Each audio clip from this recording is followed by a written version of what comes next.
Welcome everybody to a review of a new Eureka release, and this is 1988's In the Line of Duty number 3.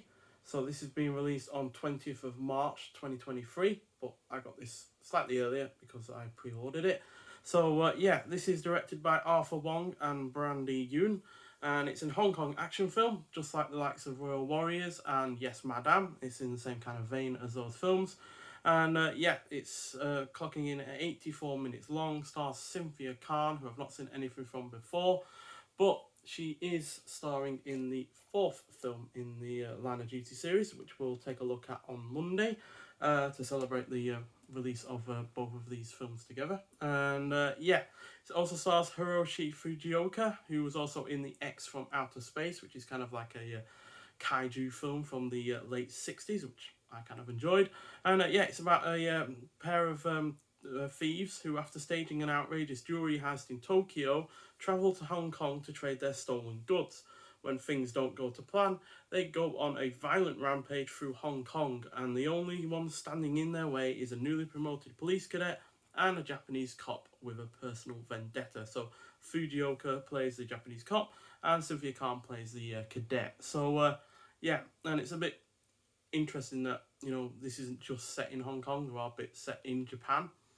Usually, with these films, especially with the likes of Royal Warriors and Yes Madame, they were primarily set in Hong Kong. So it's a bit nice to have the settings shaken up with this. So yeah, although the short running time for this means that some of the plot feels a little on the rush side of things, this is nonetheless a thrilling and engrossing effort that has plenty of sensational action scenes and stunts. Cynthia Khan is great in the lead role, the supporting cast is good, it is well paced, the violence is more brutal than the prior two films, the score is decent, there are a few laughs, and the action is well shot, while the production value is really rather quite solid. So yeah, so like I said, only really the really quite short running time is the thing that's hindering this. It doesn't let the film get fleshed out to all that much in terms of its characters or plot, but it does mean that it's in and out in no time at all. The action scenes film the majority of the running time because it's as short as it is, and yeah, it's all really rather well done. So yeah, you get a nice slipcover with this release, as you can see, and yeah, it's a single disc release with a booklet to go with it,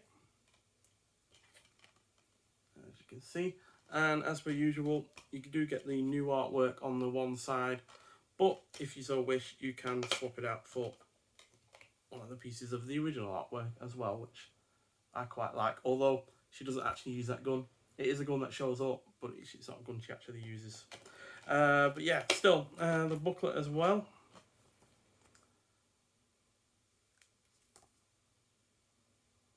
More different artwork there. And yeah, you got your cast and crew in there. And then you got A Woman's Work Is Never Done. A new recruit faces familiar problems in the Line of Duty 3 by James Oliver. And yeah, I think he's the only write-up in there, yeah.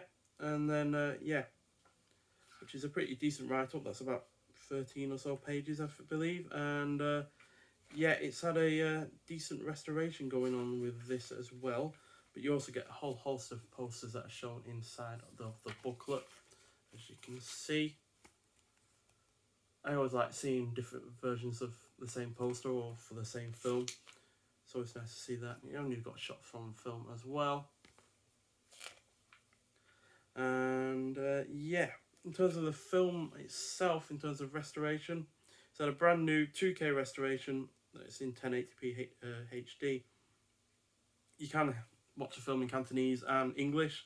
I watched it in English purely because it's such a short film and it's mostly action orientated that it didn't really matter in terms of the dubbing, which isn't particularly great, but it's serviceable enough.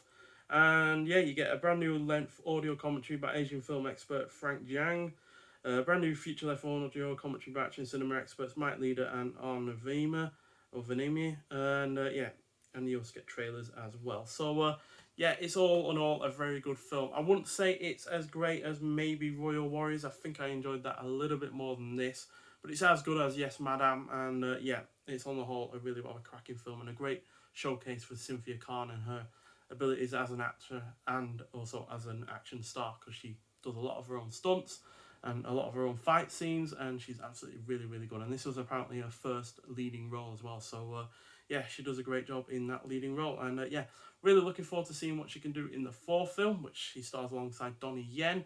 And it was only released a year after this, but it is slightly longer, so maybe the plot is a little bit more fleshed out. But yeah, regardless, there will be a review of that up on Monday to celebrate the release of both of these films on the 20th. So yeah, but nonetheless, thank you for watching. If you've seen this film or the fourth film already, I'd like to hear your thoughts on them.